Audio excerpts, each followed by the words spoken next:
I was with a client yesterday afternoon and I described this commercial to him. As he watched it, he sat there aghast. Take a look at this.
In addition to emotion at Ogilvy, we increasingly believe that some brands deliver a plus to consumers by offering them an ideal, a big ideal. This is not a new thought.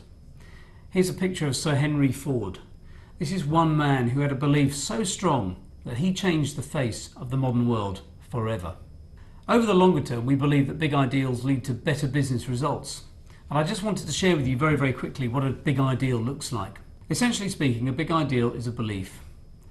Very simply put, it's quite easy to define a big ideal. It's quite simply this. Your brand believes that the world will be a better place if, and then the thing that you intend to change the world with. It sounds very, very simplistic, but it's very, very difficult to get to.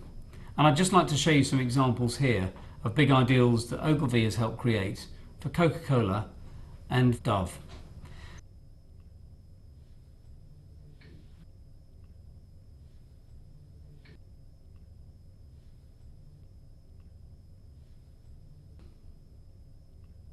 And a big ideal bases itself on two things. One is an innate consumer belief, and the other is what we call the brand's best self. Just have a look at these two examples of what we've done for these two big and famous brands. Then imagine the work that that pure and simple belief has been able to create.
And finally, as I said earlier, it's never no, but how.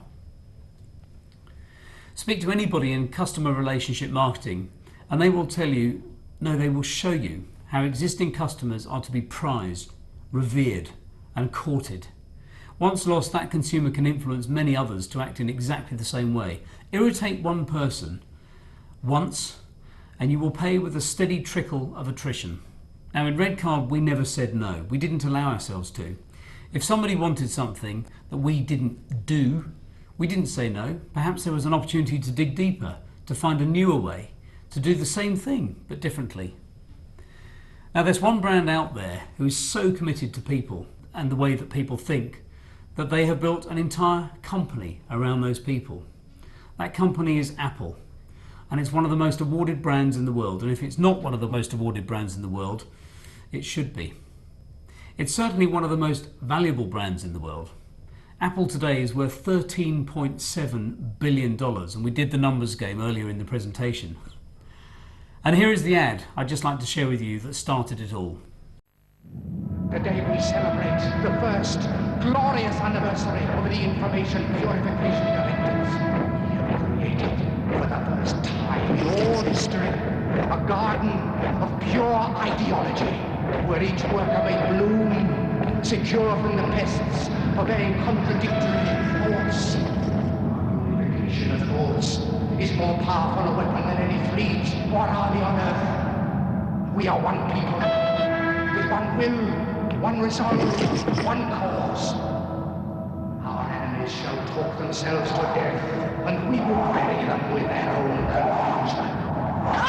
We shall prevail.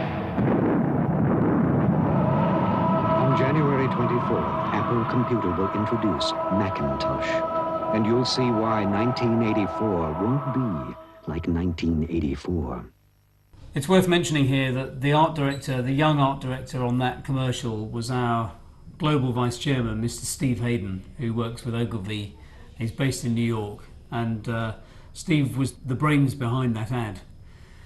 But our clients at Red Card were grateful for us taking the time to look at their business differently, working with them on new ways of cracking old problems, swimming around in the media melee, new media and new combinations of old media. An example of this in branding is Avis, who famously claimed the line, "We try harder," and that line was written by the brilliant Bill Bernbach. I've just finished reading this book. It's called Up the Organisation, written by Robert Townsend, one of the former presidents of Avis Inc., one of the largest car rental companies in the United States.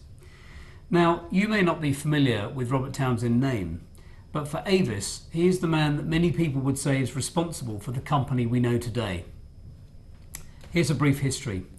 When Mr. Townsend took the reins in 1962, Avis had entered its 13th year in the red, with a market share of just 10 to 11%. 1 year into his tenure, Avis was back in the black, and by 1966 market share had grown to an amazing 35%.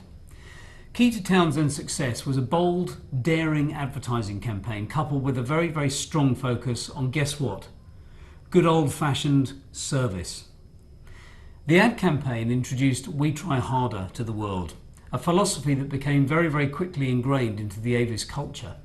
That was Avis's big ideal. And we're very lucky that the campaign even saw the light of day, because it could so easily have fallen at the first hurdle. It challenged normal advertising conventions. Saying "we're number two, we try harder" was a very, very un-American thing to be saying at the time, and perhaps unsurprisingly, it failed pre-campaign testing, as people thought the ads meant that Avis was second best. But being a man who's never been afraid to make those tough decisions, Townsend ran it anyway, and it was an inspired decision.